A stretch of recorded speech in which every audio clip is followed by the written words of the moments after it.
you're here, thank you very much for joining me. We definitely need to keep our head on a swivel when you're out in public. There's been so many acts of terrorism, and the most recent there in Boulder, Colorado. There's only about, on average, between 2 and 3 police officers per 1,000 U.S. citizens. And you figure, okay, so you got 2 to 3 police officers, but they're not on patrol. They're not, working 24/7. Yeah, and that's not a good statistic. California would be number 1 with 3 police officers for every 1,000 citizens. Nevada is also 3. Hawaii has 2.9, and Vermont has 2.93. Yeah, if there's a disaster and emergency, that's all you got in any, given location. Some cities have even less. I don't normally talk about different acts of violence that happen here in the United States. Yeah, we all know that it happens too much. But recently, there was an attack there in Colorado. The suspect, Mohammed Sabri Solomon, 45, with a makeshift flamethrower yelling "Free Palestine," and hurled incendiary devices at a group that had assembled to raise attention for Israeli hostages in Gaza.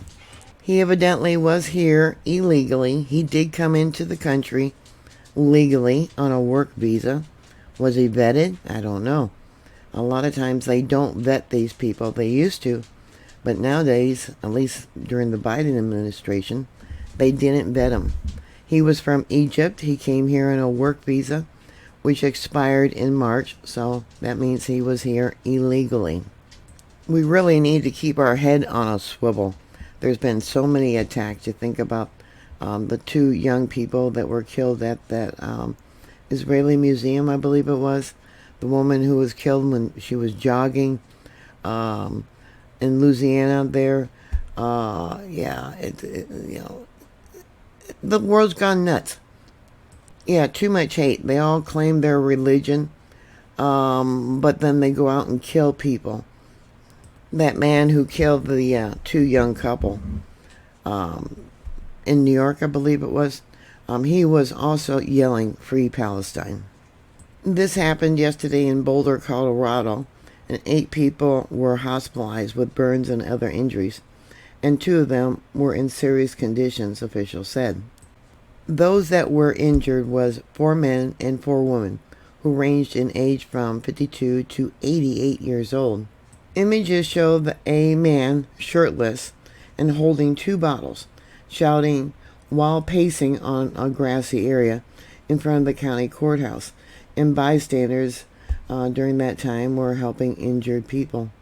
Solomon was arrested and charged on first-degree murder using explosive or incendiary devices while committing a felony, and is being held on a $10 million bond. This could have been prevented if they had only deported him after his visa expired. And he also had jihadist sympathies. So he had a background of supporting terrorists, evidently. Besides yelling "Free Palestine," he was also yelling "F you, Zionists. You're killing all my people." He first was hiding behind the bushes and then came out and started yelling some more and pacing back and forth. And when the police showed up, he voluntarily laid down and gave himself up.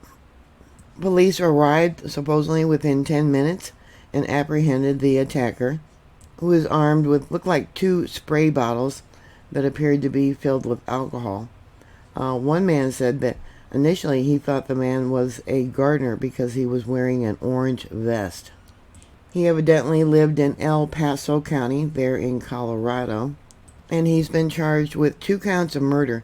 But despite the charges, authorities say there is not yet any confirmed reports if anyone has actually died because of the attack. And there's no update on the condition of the injured victims. Some of them are, pretty graphic. He's also been charged with 1 count of attempted murder, 1 count of first-degree assault, 1 count of causing serious injury to an at-risk adult or someone that's over 70. I guess that's me. I'm over 70. And 1 count of using explosive or incendiary devices. Definitely got to keep your head on a swivel. There's just too much of this nowadays. Please put your comments down below. Thank you very much for watching. Pray for the people. Please stay safe, and I'll talk to you later. God bless y'all. Bye.